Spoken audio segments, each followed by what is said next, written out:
What's up guys, welcome back to Golf Simulator videos. We're back today to show you the Uneekor AI Trainer software. So I actually gave you guys a first look video of this down at this year's PGA Merchandise Show, but if you own the Swing Optix cameras, you probably got an email inviting you to a limited free trial of the AI Trainer software. Pretty cool that they're offering this to the current Swing Optix users and future buyers, but I would assume this is going to be paired with some type of subscription eventually when they announce the pricing for all of this. So stay tuned for that. But this video, we're going to go over the features, options, setup, settings, everything you need to know about the Uneekor AI Trainer software. It is a beta, remember, so they want to hear your feedback, hear your suggestions, all that as they develop the software. So make sure if you are a beta user, you provide that feedback to them. It's going to be important. But we're using the Uneekor iMini today. I showed the iMini Lite in a few of the previous videos. Had some people suggest that I use the iMini, make sure that I'm on the same version firmware as they are and everything. So I'll do that. I'll actually show you guys right now. If I go over here to my launcher software, you'll see the same public firmware that you're on or is available, 2.3.28. That's what we're using today. I just want to make sure everybody knew that. So what am I going to do to start off? I'm going to grab my wedge, and we're going to hit just a little 80%, 75% or so shot. It's going to be like a little bit of a straight shot, maybe a little draw, all right? So left 291, it's going to carry, 84 yards or so. That's perfect, about 80% shot for me. Now what's it doing? It's analyzing the video. It's going to get me address, takeaway, backswing, top, downswing, impact, follow through, and finish. All those 8 pictures, if you want to call them that, for cam 1 and cam 2. Now, 88 out of 100, not bad. It did say that at impact, I had a little hip early extension. So lack of impact of pelvic rotation. Well, guess what? That's actually something that I battle with. So it's like if when I'm looking at hip type of stuff and I know that my flexibility isn't the best, I could go down and look at the solution if I wanted to, but I know that's a problem that I have. But we hit exactly what we wanted to. We hit a little bit of a draw. It was perfect. In my opinion, that's exactly what I was looking for. Now let's look at cam 2. Let's go down the line. And I'll actually take down my camera so I'm not blocking this for you guys. So you could actually see the downswing now as well. But so 8 pictures, face on, 8 pictures down the line. Now when I look here, it says at the top, I have a lack of shoulder rotation. But let me explain something to you. This is supposed to be a guide. This is not catered to every swing out there, right? So in this case, I hit about an 80% shot. So I know I'm going to have a little lack of shoulder rotation. I'm not trying to take a full swing with my wedge. So I'm actually okay with this. In my books, this was 100 out of 100. Now let's say I only want to work on one thing. I actually could click visuals. Let's say I only want to work on starting head position. I could take all these things and clear them away and just have starting head position. So it's cool for each camera, you can put as much or little information on those pictures as possible. And then you'll see right here where it says shoulder, pelvic, and spine, you actually have the purple angle, which is representing shoulder, the red angle, which is representing pelvic, and then spine, which is representing, in yellow, you can see 0.9, 3.0, 3.5, and that's at all those different positions. So you're only going to get that angle on certain views, so just understand that. So for instance, in this view, I can look and I actually have shoulder degree of 43.2 on my takeaway. Then at the backswing, it goes up to 46.8. All right, really cool how they're doing all this. It's impressive. Now, here's where it gets even better in my opinion. They're going to start pulling in pro swings. So up here in the upper left, see where it says pro? I can actually pull up pro swings and I can look in here. Let's look for a 58-degree wedge straight and I can compare what he looks like to me. So it looks like actually at the top, he has lack of shoulder rotation as well.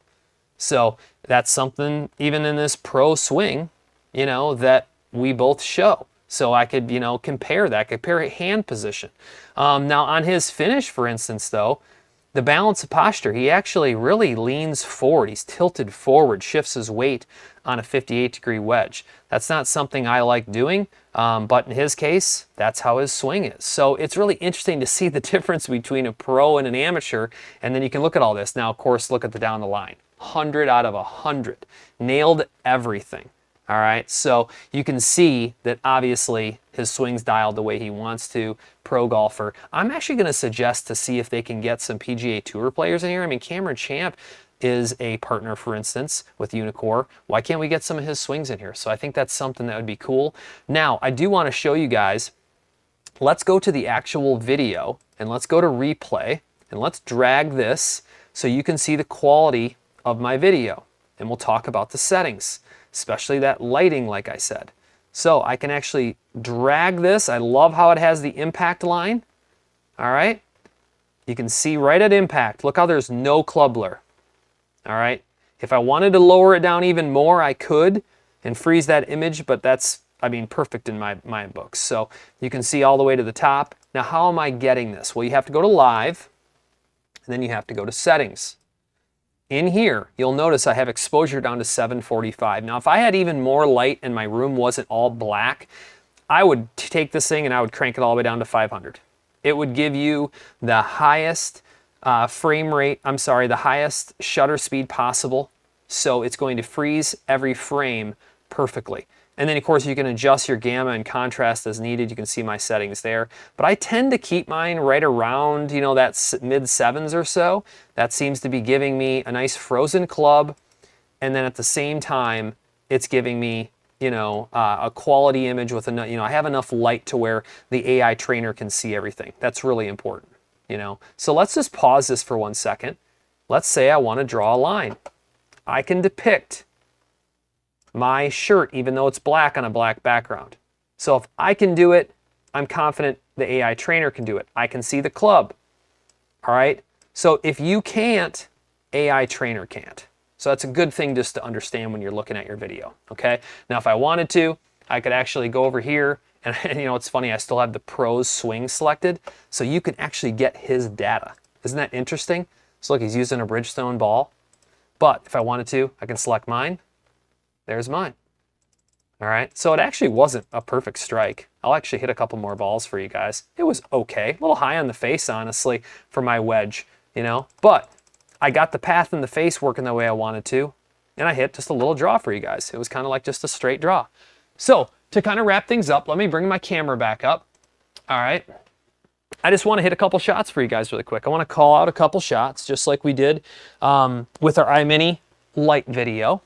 So I'd like to hit just a little cut like I've been working on with my wedge. So there's just that little cut. All right. Now we'll hit kind of like a push draw like that. So same thing, but a draw.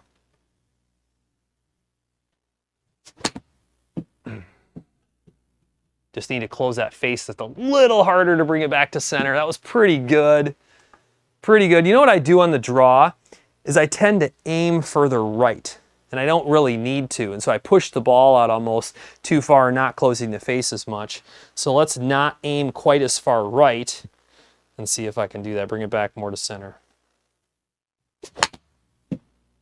That was a little thin, but still, you can see how it, you know, I'm not pushing it out as far.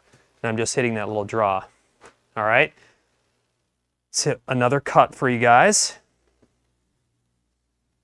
It's getting easier for me to hit these, which I like.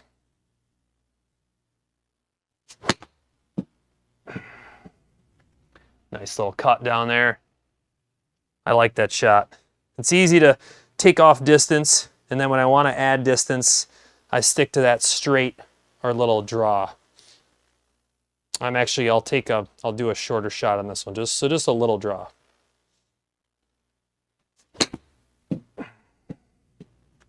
See that?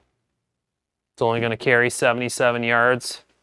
So just a little draw. So just some quick demonstration for you guys, because I had a lot of people asking about the Uneekor iMini, what firmware I was running, you know, so kind of a dual purpose video. Wanted to show everything to you.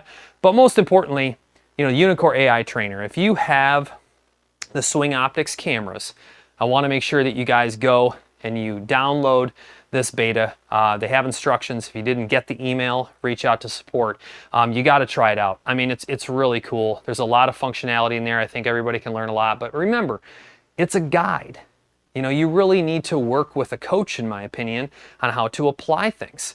Because you might look in there and it might say, hey, look, adjust this. And for your swing, it might not be the best. But I'll tell you what, it's pretty cool to work from. I mean, it's really going to identify some things that you might want to work on, you might want to leave. So let me know what you think down in the comments. I appreciate you guys watching as always. Give me suggestions, throw those down there too. Anything you'd like to see, stay tuned. There'll be a lot more coming soon.